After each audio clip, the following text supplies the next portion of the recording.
To install the Sling swing seat and back support, you will first need to remove any remaining original seat webbing on your swing. Now you are ready for the new installation. Start by placing the universal Sling swing over the front bar. Continue pushing under the bar that forms the corner of the swing seat and the swing back. Then you will unbuckle the male part of the buckle from the female buckle and reattach it to the opposite strap. Next, attach the buckles from underneath the swing and tighten the strap. For extra security, you may tie a knot around to prevent the buckle from slipping.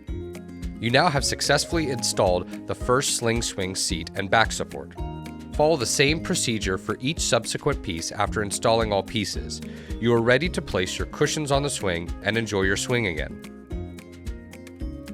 We hope that you found this video helpful. If you still have questions, please feel free to call us at 877-479-4637 or email us at customerservice@gardenwinds.com.